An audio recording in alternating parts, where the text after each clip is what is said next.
This is the NBC Theater.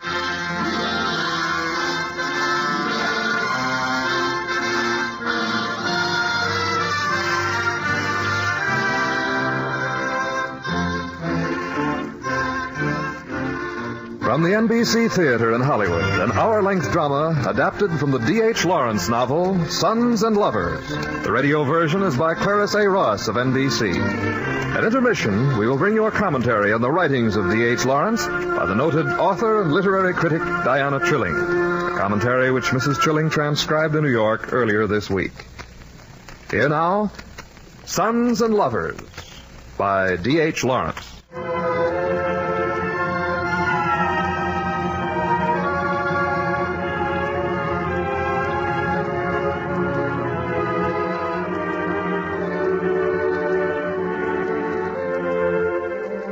There was the time of the small coal pits, some of which had been worked since the days of Charles II, when the few colliers lived in thatched cottages 2 fields away, and burrowed with their donkeys like ants into the earth, and the brook ran under the alder trees, scarcely soiled by these small mines. But then came the large mines, and the financiers found that they had struck on a good thing. So all down the valleys, from Selby and Nuttall, new mines were sunk. And soon there were 6 pits working, running across the farmlands to Bunker's Hill and north to Beggar Lee, that looks across at the hills of Derbyshire. Then the miners lived in great blocks of dwellings that the owners built, and their lanterns winked brightly in the roads as they walked out to the pits in the morning before sunrise, leaving their wives to wait at home and wonder what the earnings would be. Minton Pit was a large mine set among cornfields. The white steam melted slowly up towards the sky. The wheels of the headstocks twinkled high above. The screen, shuffling its coal into the trucks, made a rattling noise. And the miner's son, frightened and sad, came on his errand. What doest want, lad? I want me father. He's got to go to London. Thy father? Is he down pit? What's his name? Walter Morell. Oh, what, Walter? Is something amiss? He's got to go to London. I never says. Hey there, Joe. Joe Ward. Aye. Here ring on the phone down pit. Walter Morell's wanted. Something's amiss. As his lad here. Will he come? Aye, lad, in a few minutes.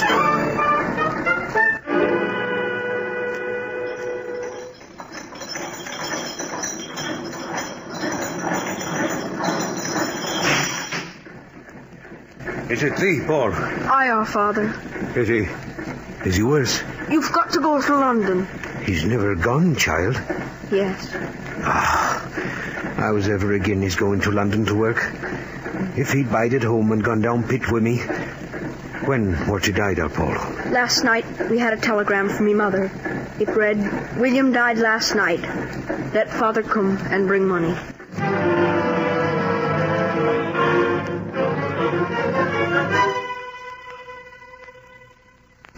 Mother, you've come home. Yes, Paul. Have you taken good care of your brother Arthur and your sister Annie? I have, our mother. Where's... They're bringing him up from the station. Where shall we hear him when he does come? Here in the front room. Then I better shift the table. Yes. And hear him across the chairs, lass? Must you ask everything, Walter? Yes, I suppose so. Across the chairs. Morell, give us a hand. He's here. It's the wagon with the coffin. William's here. Oh, my son. Will we be needing a candle? Don't cry, our mother. He didn't know me, our Paul. William didn't know me. I found him lying there in a cold room with none to tend him, and he didn't know me. He died all alone. They're coming, Mother. Steady now. Oh, gently, no, then. Oh, he's awake. I never see such a length of man. Now then, steady.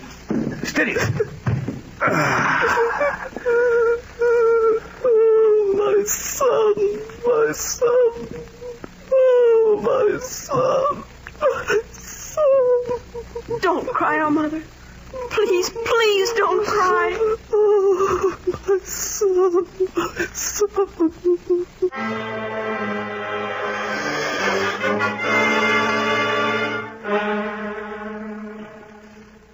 after the death of his brother William, Paul was the eldest child. In due course, he went to work, travelling each day the long train ride to Nottingham, where he spent 12 hours clerking in the factory of Mr. Jordan, manufacturer of surgical appliances. At night, he dragged home again, tired but proud, to add his few shillings to the family's purse. His mother, her love for her husband long since dead, worried over him, was proud of him, and loved him. You've been far enough tonight. It's only 10 o'clock, Mother. You've been to Willie Farm again, have you? To walk out with Miriam Levis? Oh, now don't fret, Mother. You must have walked her right home again to come in at this hour. She must be wonderfully fascinating that you can't get away from her, but must go trailing 8 miles at this time of night. Well, I do like to talk to her. Is there nobody else to talk to? Well, now, you wouldn't say anything if I'd been out somewheres with another boy. You know I should. No matter who it was, you oughtn't to go trailing out at night when you've been at Nottingham all day. Besides, bits of lads and girls courting. It's disgusting. It is not courting. I don't know what else you'd call it. It's not. We only talk. Your goodness only knows what time and distance. Why don't you like Miriam? I don't say I don't like her. I don't hold with children keeping company and never did. But you don't mind our Annie going out with Jim? They've got more sense than you. I say this to you, Paul. No good can ever come to you with that Miriam Levis.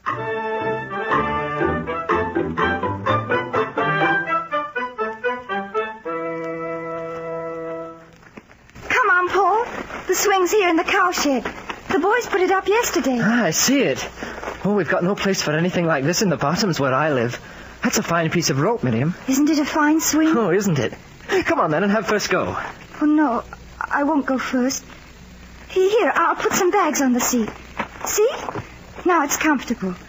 You go. All right, then, stand up. Here I go.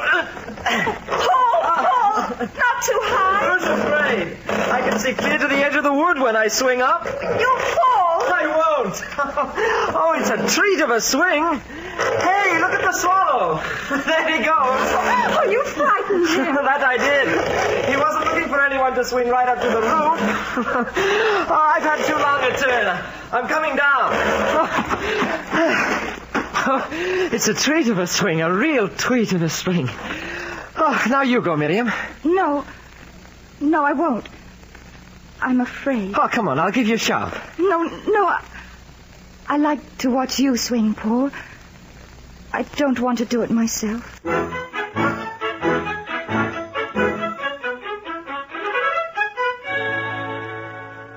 The years passed. Paul was 19 and earning his 20 shillings a week. If he thought of striking out alone and for himself, he put the thought away. For his father's earnings at the pit grew less and less. And now, another son left the house. There's a letter come, Mother. It's from Arthur. Read it, then. Where's he been these 2 days instead of coming home? Mother, Arthur's enlisted for a soldier. He's done what? He says he was a fool. He doesn't want to be in the army. He wants you to come and get him out. Let me see that. Fool. I should think he had been a fool. Let him stop there. Yes, let him stop. Oh, if I'm not sick. No, you're not going to worry your soul about this, do you hear? I'm to take it as a blessing, I suppose. You're not going to mount it up to a tragedy. Fool, the young fool. Arthur will look well in a uniform. Oh, will he? A common soldier. What am I but a common clerk? A great deal, my boy. You're a man, Paul, not a thing in a red coat. The young nuisance. 17 years old and he's ruined himself for life. What good will he be, do you think, after this? Oh, now, Mother, it may lick him into shape. Lick him into shape? Lick what marrow there was out of his bones, and that wasn't much. A fine thing. Well, shall you go after him to Derby? Oh, I'll go. But it'll do no good. They'll never let him out. Now, here's your father coming. Walter, I've got to go down to Derby. Esther, lass? What takes thee there? That Arthur. Him, eh? What's the gate now? He's only enlisted for a soldier. Nay. That he never has. Here's the letter to say so. A son of mine. May he never set foot in the house again. What? What are you saying? You'll turn no son of mine out of doors, no matter what he's done. I do. No fool as runs away for a soldier. Let him look after his son. I shall do no more for him. A fat lot you've done for him. Or for me, or Paul, or Annie. A fat lot you've done as it is.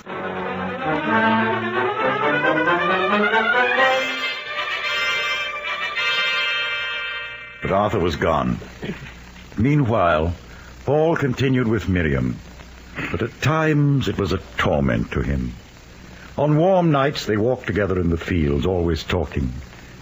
And such was their purity, they hardly knew they wanted anything else. Paul almost hated her sometimes, and yet he felt that they belonged together. Here, let me pick you some of these berries.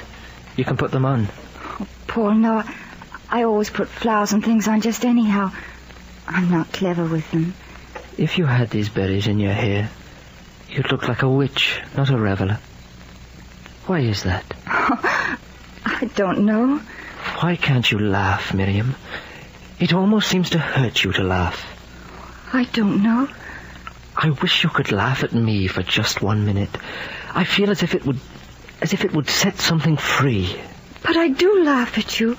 I do. Oh, never. When you laugh, I always want to cry. I'm sure I don't want you to. Don't talk anymore. I'm always talking like this, always reeling off something or other for you. Why can't you want me, and not just what I can reel off for you? You make me so spiritual, and I don't want to be spiritual. What do you want, Paul? I don't know.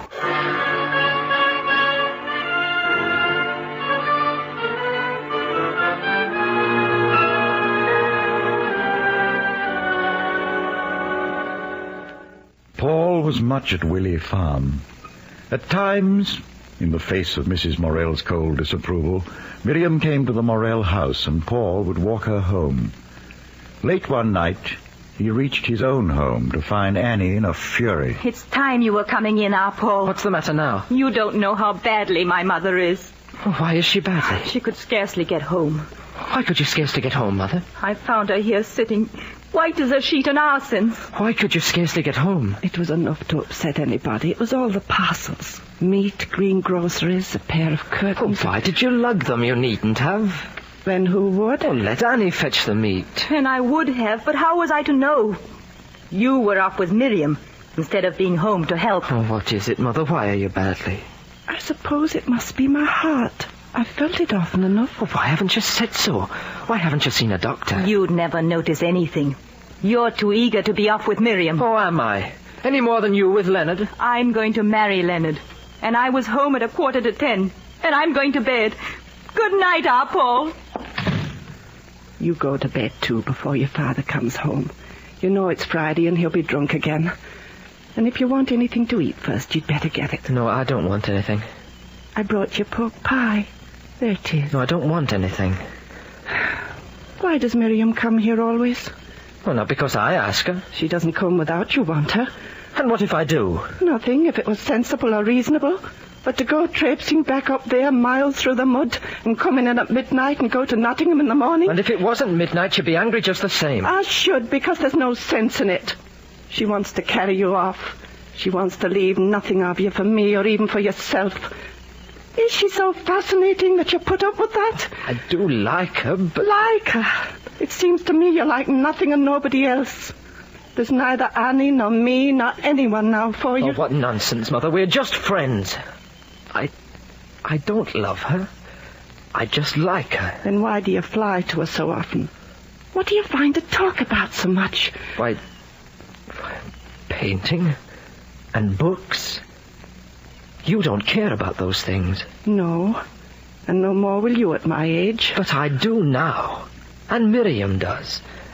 And those things don't matter to you. And how do you know that? Do you ever try me? What is it then that matters to me? You're old, Mother, and we're young. Yes, I know it well. I'm old, and therefore I must stand aside. I'm only good to wait on you. The rest is for Miriam. Oh, now, you know it isn't, Mother. You know it isn't. It looks a great deal like it. Oh, no, Mother, really, I don't love her. I talk to her, but I want to come home to you. I can't bear it. I could let another woman, but not her. She'd leave me no room, not a bit of room. Mother, don't cry. I tell you, I don't love her. William's dead and Arthur's gone and Annie will go soon and I've never had a husband, really. He means nothing to me. Oh, I'll stay with you, Mother. Now don't cry. My boy. We're out now, Hattie. It's your father. Go now, Paul. No, I'll stay. At your mischiefs again, Hattie? Sober, at any rate. Aye, you'll be throwing it at a man if he needs a glass of beer when he's that barcled up from the pit. It's a wonder if they'd be out for him in his own house. Now leave her alone. Shall I now, you young sprat? There might be a glass for you if you'd bring home money enough to pay for it. Man's that barcled up and starving for his supper. Here, give us that bit of pie. That was not bought for you. You bring home 25 shillings a week, and on that I'm not buying pork pie for you to stuff. Not for me. Not for me, is not. I'll sue. But... Fire away, then. Waste your own stuff. Don't be throwing food in the fire. Like that? I'll show you, you young jockey. All right, show me. Come on. I will, then. Hey, you daren't hit me. Stop it. Oh, Mother. Oh, stop. Oh, Mother. Mother, here, lie down on the sofa. Here, let me help you. What's the matter with her now? She's faint. Faint, is she? I'll faint a lot of you one of these days. Oh, don't be poorly, Mother. Don't be poorly. It's nothing, Paul. Nothing. Go to bed.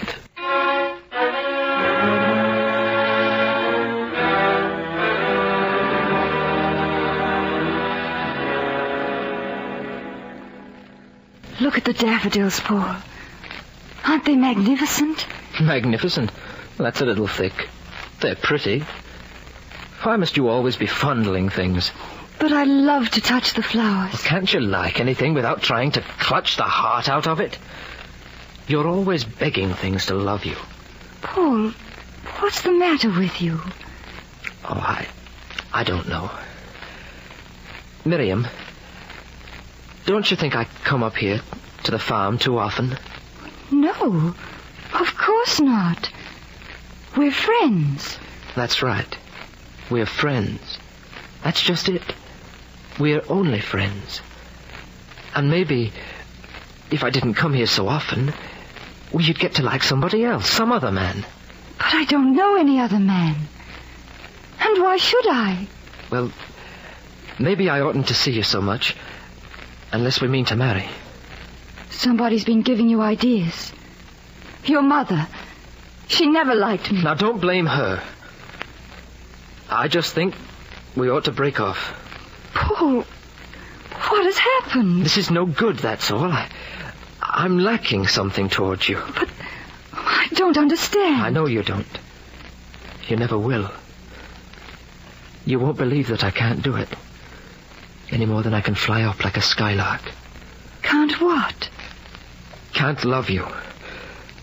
I don't love you. And I never will. And that's all.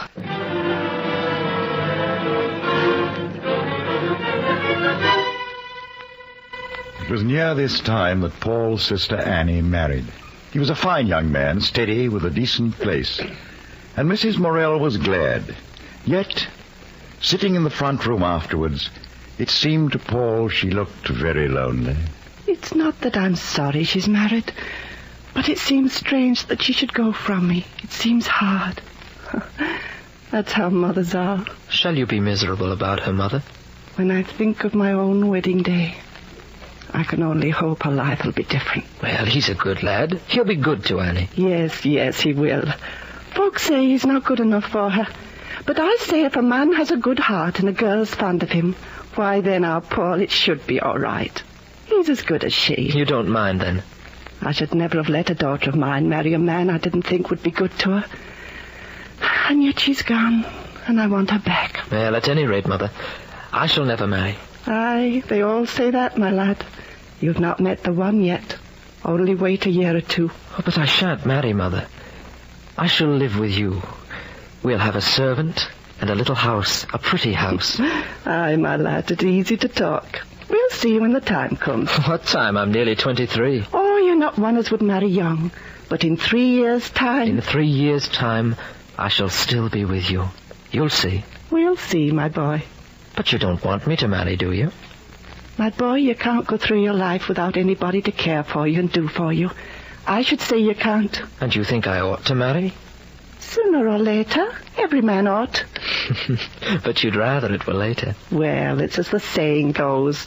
A son is my son till he takes him a wife, but my daughter's my daughter the whole of her life.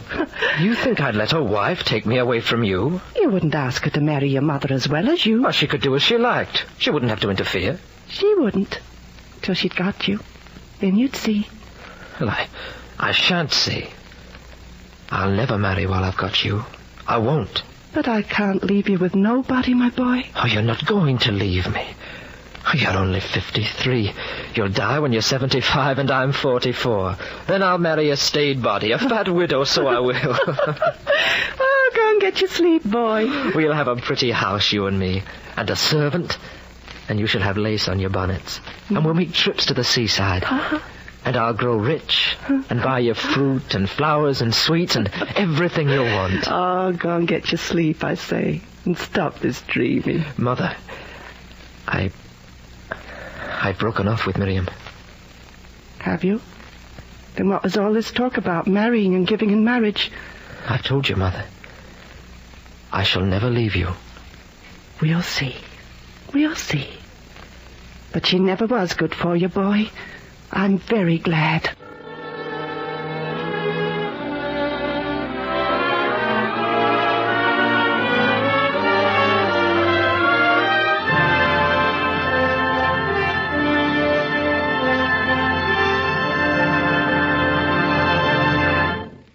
From Hollywood, the NBC Theater is bringing you a dramatization of Sons and Lovers by D.H. Lawrence.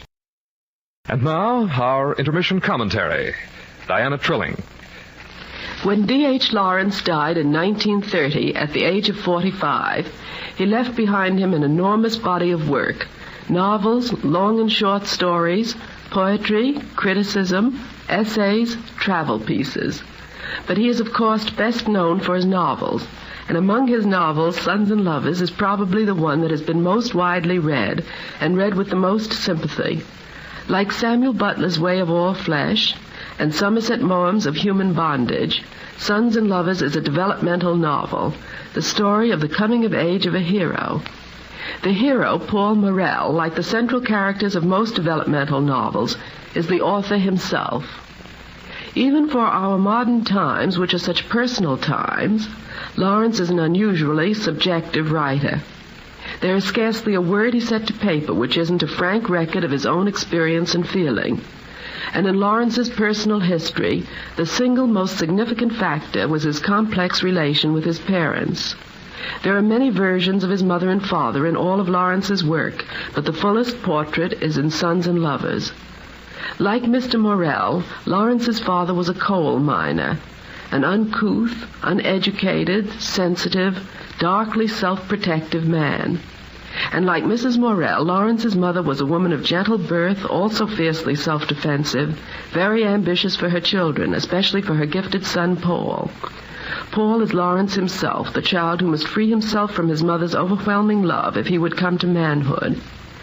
Miriam and Clara also have their originals in Lawrence's actual biography. Miriam is the brooding mother sweetheart who, like Mrs. Morell, would keep Paul dependent and unmanly. Clara is the symbol of a female assertiveness, which also robs man of his necessary self-esteem.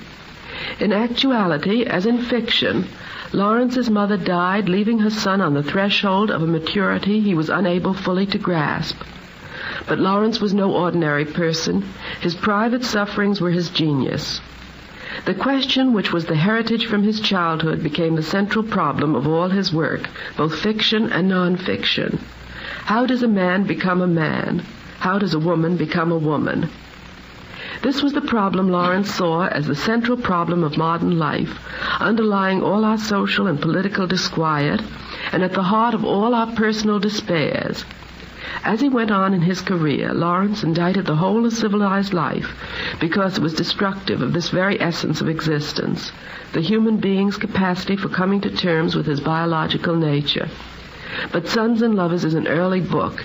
Here Lawrence is still merely posing the question and groping toward a possible solution.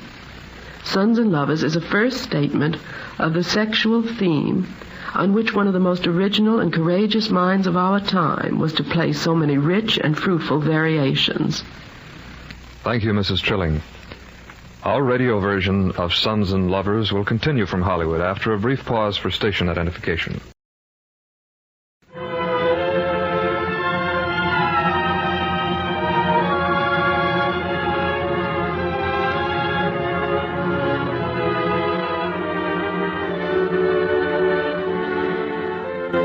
As he grew older, Paul began to take an interest in painting and drawing, teaching himself, and sketching endlessly whenever and wherever he could.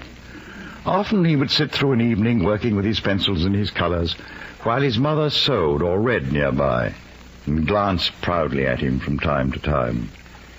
When he was 23 years old, he sent in the painting of a landscape to the exhibition at Nottingham Castle, and one morning, not long afterwards, just as he was washing himself in the scullery, the postman brought a letter. Paul!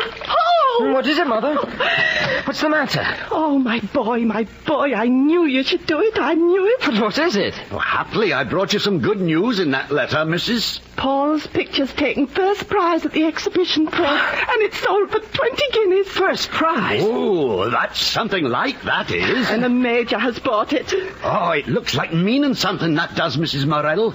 Oh, I'm happy to have brought you such a lucky letter, Paul. Good morning to you both. Oh, Mother, let me see it. Is it true? It's true, boy. I always said you should do it. But so much. I didn't look for so much. Oh, but I knew. 20 guineas. Oh, you shall have it all of it. And you'll buy yourself such finery, our Mother. Indeed, I shall take nothing. Not 1 penny. It's yours. Hey, but you shall. Where's he now? Where's the lad? Oh, it's never true, our Paul. That does got first prize for that painting and sold it for £50. What a story. Oh, then. I said I was sure it were a lie. But Postman Fred, he said thou told him. As if I should tell him such stuff. Oh, 'twere a lie, then.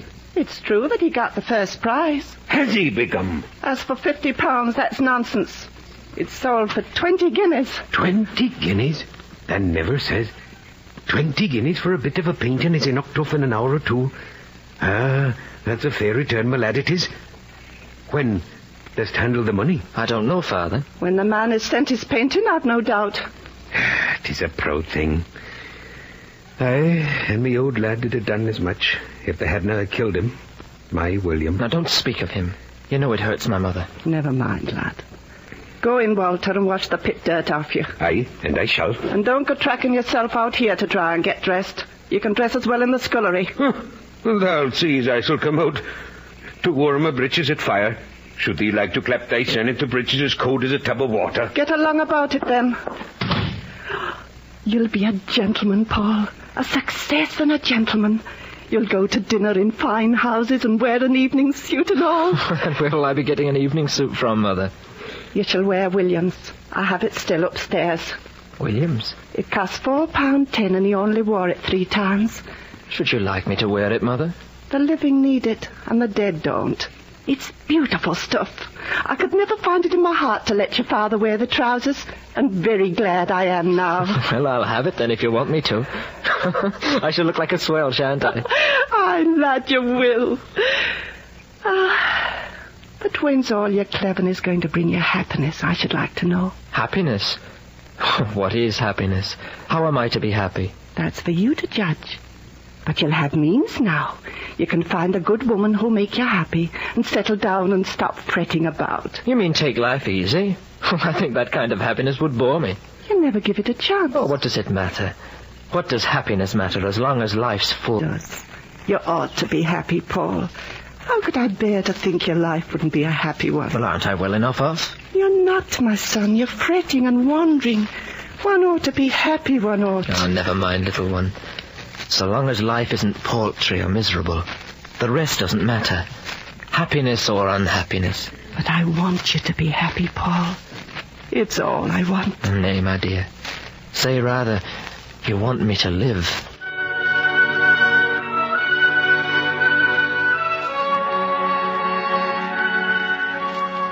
It was when he broke away from Miriam that Paul began to see a great deal of Clara Dawes. Clara was older than he and separated from her husband, whom he knew slightly and disliked a great deal. He had met Clara at Willey Farm, for she was a friend of Miriam's. She had taken up the cause of the suffragettes, and Paul had found her at first meeting beautiful, haughty, and very unpleasant. I believe I saw you at Margaret Bonford's meeting the other evening, Mrs. Dawes. You may have. What were you doing there? Waiting until time for my train. I think she's a lovable little woman. Lovable? She's a great deal cleverer than most men. Well, I didn't say she wasn't. She's lovable for all that. And that, of course, is all that matters, is it? Well, it matters more than her cleverness. That won't get her to heaven. It isn't heaven she wants, or any of us. It's a fair share on earth. Well, I wish she was sitting comfortably in peace. That's what I wish for her. Darning her husband's stockings. I'm sure she wouldn't mind. Oh, you'd like to shut us all up safely, wouldn't you? While you go out and play the brave knight. And I should carry your banner of green and heliotrope. I would have Women's Suffrage Union emblazoned on my shield beneath a woman rampant. I don't doubt it. You'd much rather fight for a woman than let her fight for herself. I would. When she fights for herself, she's like a dog in front of a looking glass, in a mad fury over its own shadow. And you are the looking glass? Or the shadow. You're much too clever. Well, I'm leaving it to you to be good. Be good, sweet maid, and just let me be clever.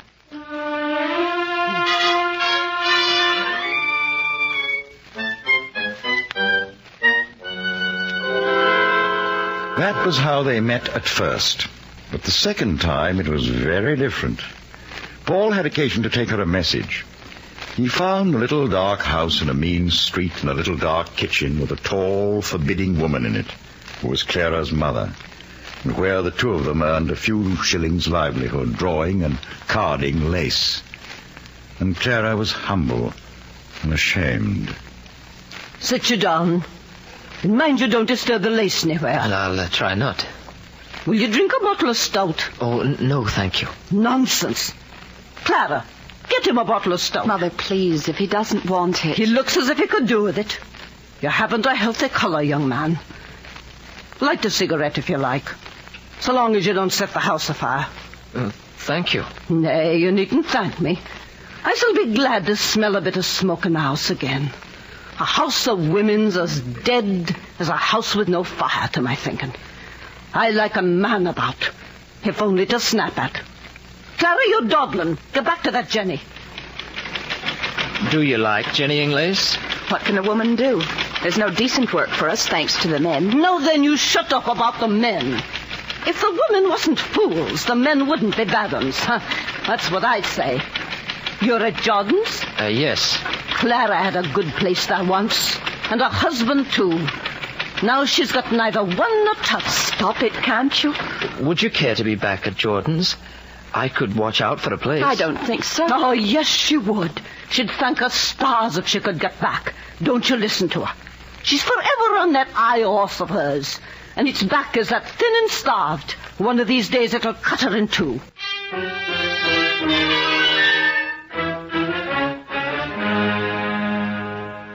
Clara came back to Jordan's, and Paul found himself making reasons to go down to the lower floors, where the girls sat working at their machines. Will you have a chocolate? I bought a handful to sweeten me up. All right, then. You know, I've noticed something odd about you. Whenever I see you sitting at that machine, you don't seem really to be there. You always look as if you were just waiting for something. Like Penelope at her weaving. Shall I call you Penelope? What's the difference? Oh, difference or not, so long as it pleases me. Here, you seem to forget I'm your boss, it just occurs to me. And what does that mean? It means I've got a right to boss you. Is there anything you want to complain about? Oh, now, you don't need to be nasty. I don't know what you mean. I want you to treat me nicely. And respectfully. Call you sir, perhaps? Yes, call me sir. I should love it. Then I wish you would go back upstairs, sir.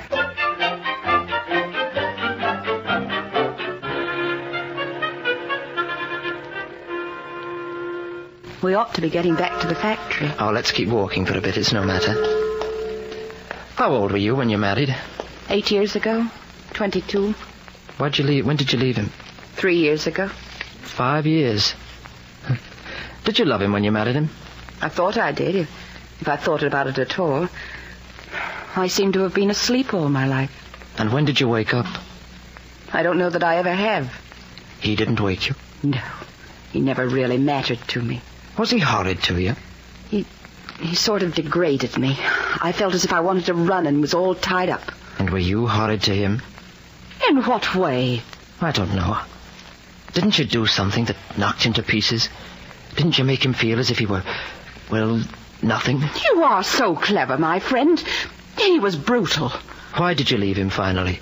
Because he was unfaithful to me. Did you ever give him a chance? I mean, to mean something to you? I married him, and I was willing. Yeah, but you left him out of account all along. He left me. He said he couldn't mean everything to me, and he tried to bully me into it, and he couldn't. That's all. I don't want to talk about it anymore. Let's get back to work.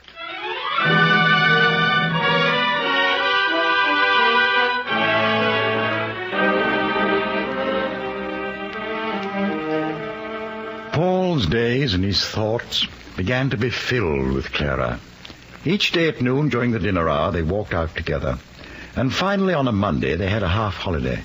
They took a tram, and at the end of the line, they walked along the deserted river banks.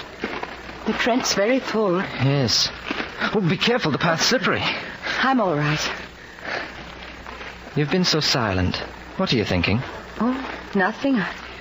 I was only wondering, how old are you, Paul? 25. And I'm 30. I know that. I shall be 31, or am I 31? I neither know nor care. What does it matter? Oh, hey, watch out there. What are we to do now? I don't know. The path just stops. It's the high water. It's washed it down. Shall we go back? Not for my sake. Well, your shoes will be ruined. Oh, look here, though. There's a rut where a man has walked. Perhaps the path starts up again ahead. I'll see if I can make it to that next tree. Then I can help you after. Careful, don't slip. I'm all right. Now, let me take your parcel and give me a hand. Reach. Here you come now. Jump. Oh, parcel. Oh, what the devil. The string's broken. Here, maybe I can reach it. Oh, don't be foolish. It's into the middle of the river. It doesn't matter. The river bank is a swindle. I don't think we can go another foot forwards. Then we shall have to go back. Oh, stop a minute. Do you see those 2 beech trees up on the bank?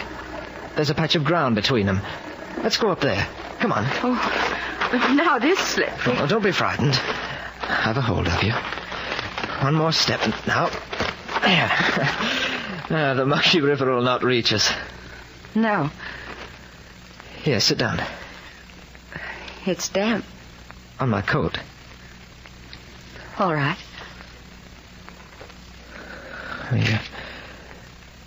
Your flowers have got all smashed.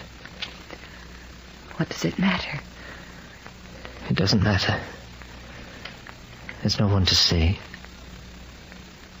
We're all alone here, Clara. There's no one else in the world.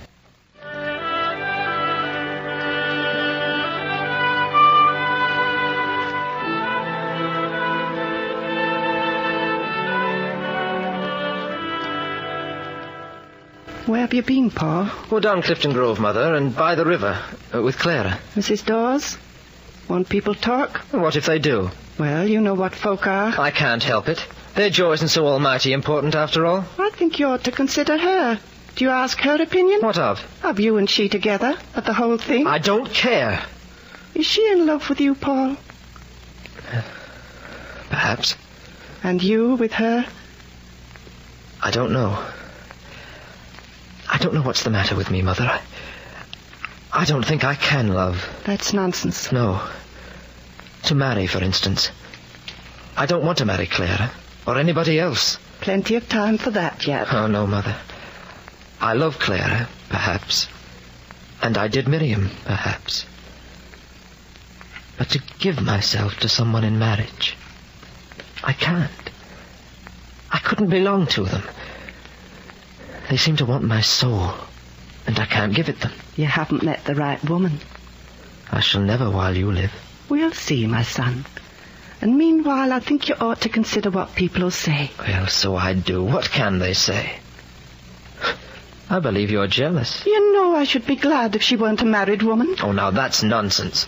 Look, I'll bring her here to tea of a Sunday, so I will. You'll please yourself, my son, and we'll see how it'll all end. Very well, my mother. I'll abide by the end.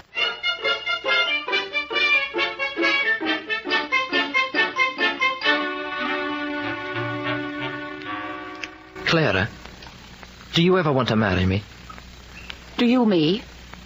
And I should like us to have children. But you don't really want a divorce from your husband, do you? No, I don't think I do. Why? I don't know. Do you feel as if you belong to him? No, I don't think so. What then? I think he belongs to me. Do you hate him? He's a brute. All men are. Am I? You know nothing about me. You don't trouble to. Not more than he knew. Perhaps not as much. But you know me pretty well. Did you know him as well as you know me? He wouldn't let me. And have I let you know me? It's what men won't let you do. They won't let you get really near to them. And haven't I let you? You can't come out of yourself. You never will. He could do that better than you. I feel as if I hadn't got you, as if all of you weren't here. You don't want me, really. You only want a woman. Oh, you begin to value your husband a little now that you haven't got him. No, that's not true. I'm only telling you how he was different from you.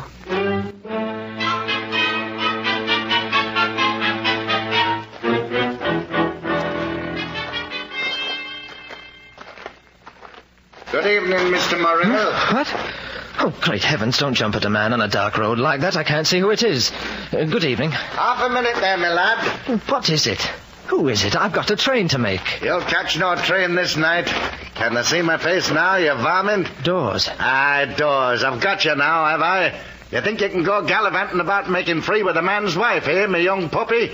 I've got you for it now. Now stand aside. Yes, not. You're going to get it from me now. I don't want to fight you. Are you going to take that coat off, or do you want to lie down on it? I tell you, I don't know how to fight. I won't fight. Won't you? Then stand and take your beating. Oh!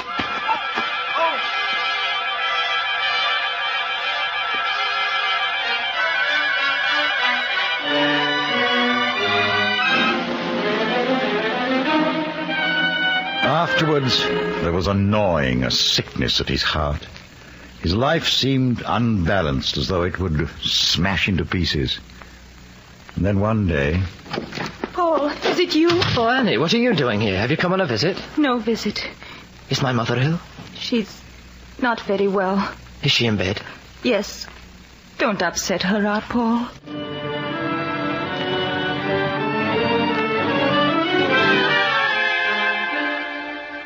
Oh, Mother. I thought you were never coming, Paul. Oh, Mother. Mother, you look so poorly. There, lad. Don't cry. It's nothing. You're late. You must be hungry. Oh, no. What is it, Mother? It's a bit of a tumor, I think, my boy. You needn't trouble. It's been there a long time. Where? Here, on my side. You mustn't trouble. Perhaps they can do something. When were you poorly? It was yesterday it begun. In pain? And you didn't tell me? Oh, you have your own affairs, child. And it's not more pain than I've often had. It's been there a long time. Oh, you mustn't cry.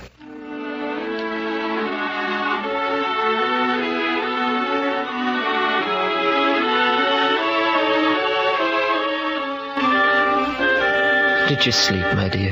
Yes. No, but not very well. Well, yes. No, that didn't. Has it been bad? Oh, no, lad. It hurt a bit. Nothing to mention. It's a sunny day out of doors. It's a beautiful day. Do you think you'll be carried downstairs for a bit? I don't know. That morphia the doctor left, it makes me so tired. Oh, here then, my mother. Rest here, and I shall do your hair in a plait and buy something fine for your tea. Ah, you're good to me, my lad. And tomorrow will be a fine day, and you'll be carried down, and you shall sit like a lady and be beautiful and strong and well again. You shall, little mother. You must. Ah, then, my boy, we'll see. We'll see.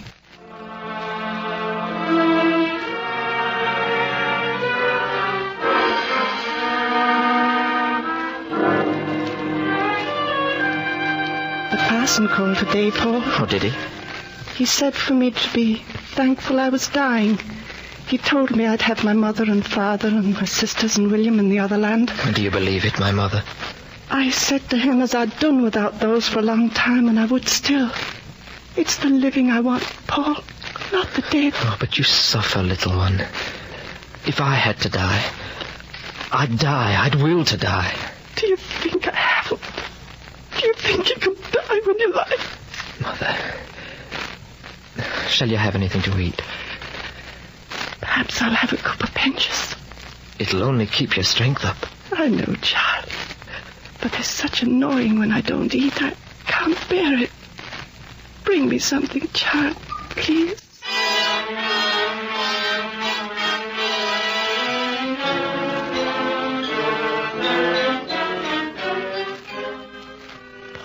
Yes, I'm here, little. How late you are. No, it's only just gone 11. I thought it was later. Can't you sleep, my pigeon? No. Well, never mind, little.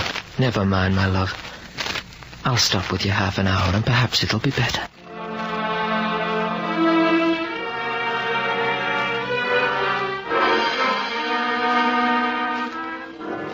Can't the doctor give her something to put an end to it? He says she can't last many days. But she will. Yes, she won't give in. She's got to be pushed out of life, inch by inch. Paul, I can't bear it much longer. We shall all go mad. And she'll live over Christmas. Oh, no. No, she won't. Annie, she can't. She will. Annie, I shall give her morphia. I do. Do it, Paul.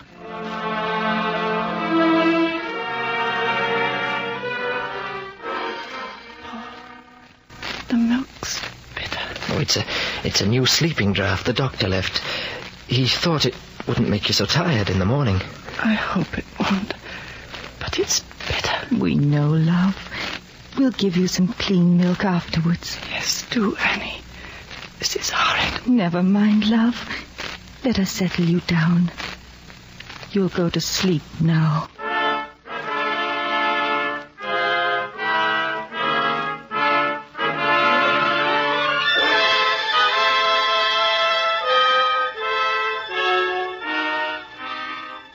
Paul. What? What is it? What's happening? Come and look. Come quickly. Oh, yes, all right. But what is it? I was lying down with her as I always do. I was afraid to go to sleep for fear I'd move and wake her. And now, come and look. Oh, she's going. Yes. How long's she been like it? Just now. Oh, this is awful. Oh, why doesn't she go? Lord, why doesn't she go?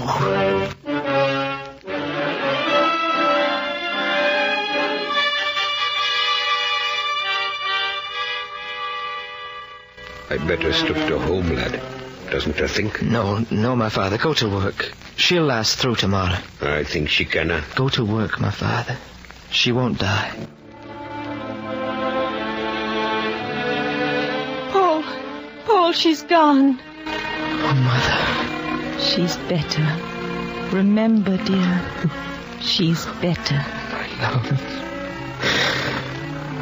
My love. Mother. My love. My love.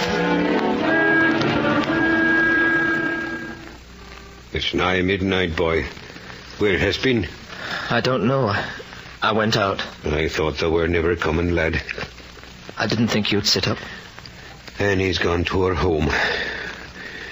I couldn't have seemed to go to sleep with her lying up there. I forgot you'd be alone, my father. I'm sorry. Just want out to eat? No. Sit thee.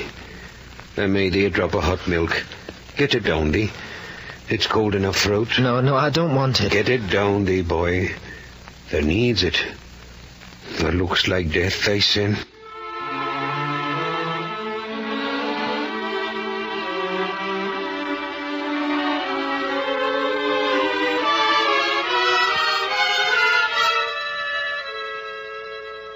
Paul, I've been to see my husband. Have you, Clara? I got word. He's been in Sheffield Hospital with typhoid. He's nearly down and out. Are you sorry? He's been very badly. What did he say to you? He wants me to come back. You're not going. I've been horrible to him, Paul. He's upset you, I can see it. Horrible. Well, I've said many a time you haven't treated him well. I've treated him badly. And now you treat me badly. Well, how do I? It serves me right. I never considered him worth having, and you don't consider me. It serves me right. He loved me 1,000 times better than you ever did. No, that isn't true. He did. Mrs. failed you and I worse than anything I ever had with him. He respected me. He loved me as best he could. You never loved me at all. I don't think you know how to love. What is it, then? Why is it? I made him horrible. I know I did. You've taught me that. And you've taught me that I have to go back to him, Paul. I'm going back where I belong.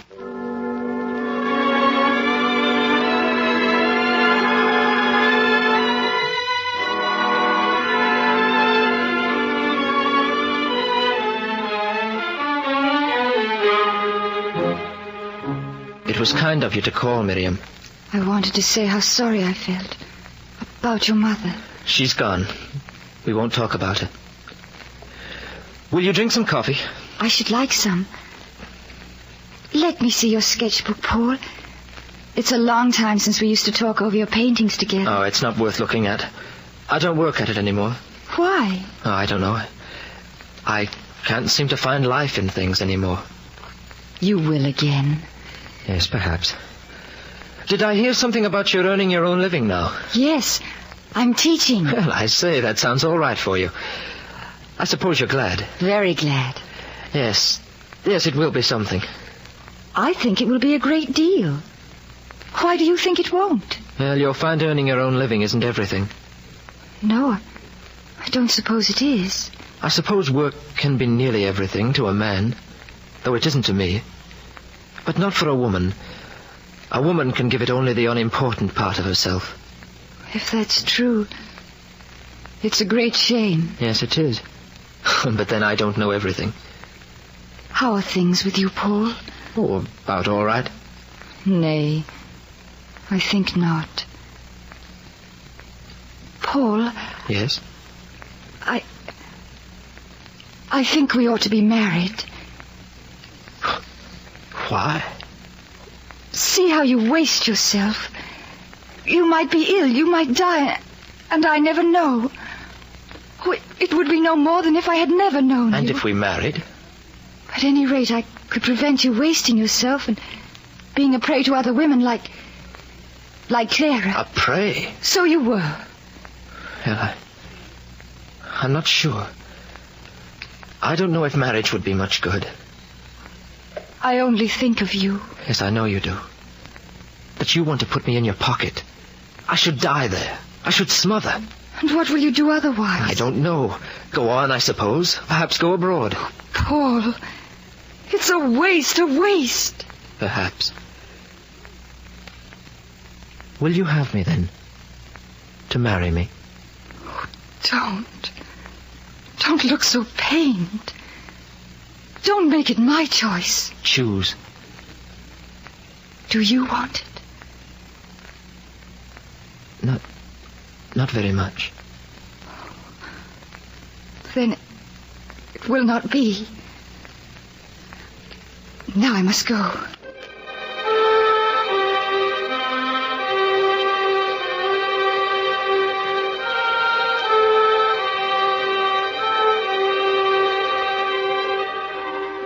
He went out into the town. And beyond the town, the country. Little smoldering spots for more towns. And beyond, the sea, the night. On and on. And whatever spot he stood on, he knew that he stood alone. All around, the vastness and terror of the immense night which is roused and stirred for a brief while by the day, which returns and will remain at last eternal, holding everything in its silence and gloom.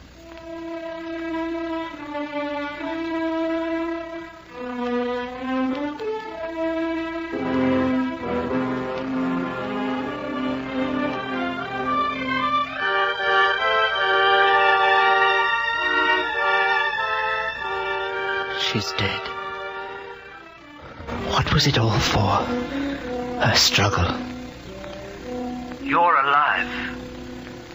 She's not. She is. In you. I don't want to be alive. You've got to keep alive for her sake.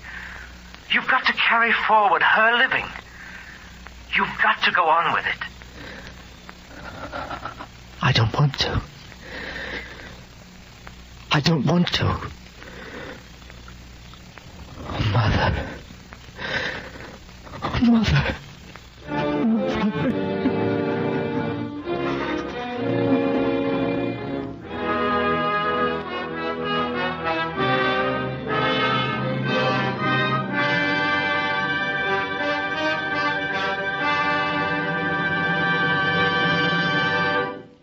You have been listening to Sons and Lovers, an NBC theater production of the novel by D.H. Lawrence. And be with us at the NBC Theater next week for one of British novelist Graham Greene's best entertainments, England Made Me, and the following week for Christopher Isherwood's Trotter Violet.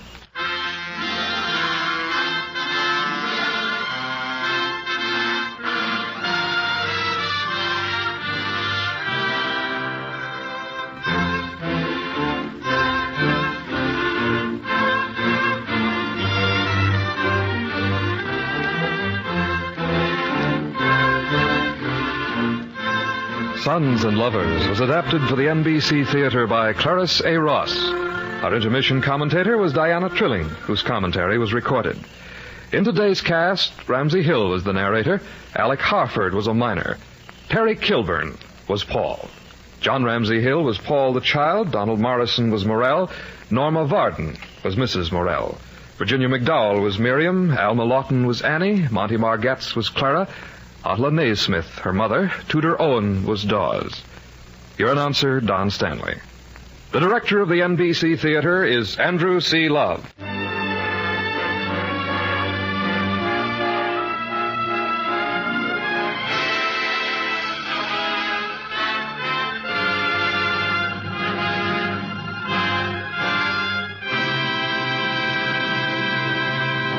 This program came to you from Hollywood on NBC.